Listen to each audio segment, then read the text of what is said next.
Nous avons tous entendu la chanson de Michelle Williams qui se traduirait par Quand Jésus dit oui, personne ne peut dire non. Alors, c'est une chanson bien motivante. Mais qu'arrive-t-il lorsque Jésus dit non?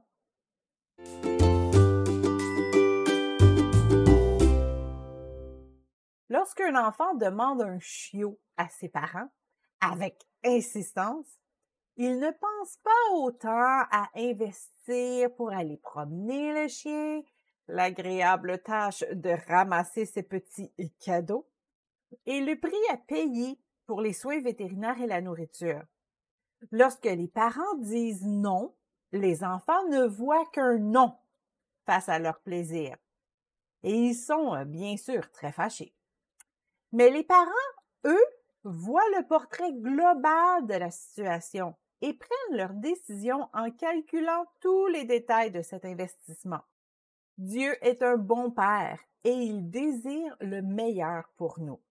Mais ses plans ne sont pas toujours les mêmes que les nôtres.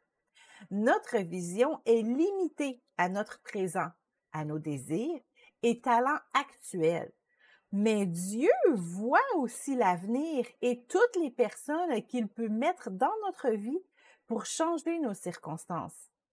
Certaines choses semblent très agréables à première vue, mais le temps, nous réalisons que ces choses sont très demandantes et nous volent notre temps, nos forces et notre argent.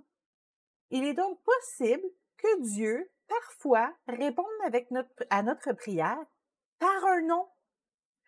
Nos demandes semblent parfois bien légitimes.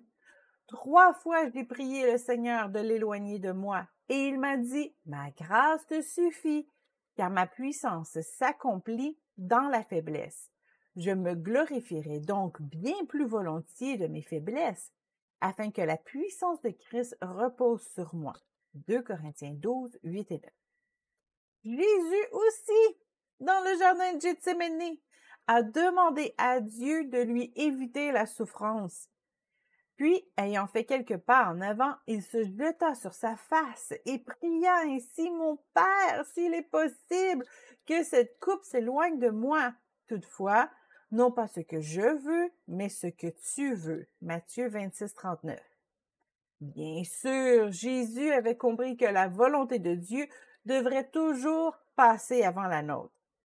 Il y a des prières auxquelles Dieu acceptera toujours de répondre. Nous avons auprès de lui cette assurance que si nous demandons quelque chose selon sa volonté, il nous écoute.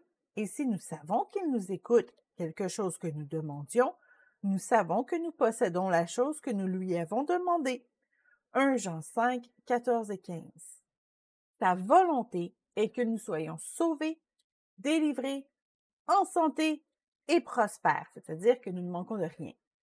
Si nous prions sa volonté, nous savons que nous possédons déjà la réponse. Jésus est mort à la croix pour nous donner accès à ces bénédictions. Nous ne les recevrons pas toujours de la façon que nous pensons, mais Dieu répond toujours à sa façon. Mais pour ce qui est du choix de notre partenaire, il faut reconnaître la voix de Dieu lorsqu'il répond non à notre prière. Parfois, il nous dira pourquoi nous ne devons pas entrer en relation avec telle ou telle personne. Mais parfois, il ne nous donnera pas la raison. Nous aurons seulement ce sentiment au fond de nous que nous ne devrions pas continuer cette relation. Si nous ne sommes pas convaincus de la réponse, nous pouvons demander à Dieu de clarifier sa réponse et il le fera par sa parole, par un signe ou par les conseils d'un chrétien mature. Mais dès que nous sentons le refus de Dieu, il faut tout de suite reculer. Il ne faut pas commencer à réfléchir. Lorsque nous y pensons trop longtemps, nous pourrions nous convaincre de ne pas obéir. Quand devons-nous persévérer dans la prière et quand devons-nous arrêter? C'est très simple. Vous pourrez arrêter de prier lorsque vous aurez votre réponse. Attention, cette réponse pourrait être positive ou négative. Si Dieu vous dit non, ne continuez pas à lui demander. Ce n'est pas le moment d'être persévérant, c'est le moment d'être obéissant. C'est tout à notre avantage d'obéir, parce que même si nous n'aimons pas les refus, nous savons que Dieu nous aime et qu'il veut le meilleur pour nous. S'il dit non, c'est pour notre bien. Passez à autre chose, regardez toujours vers l'avant, car le meilleur est à venir.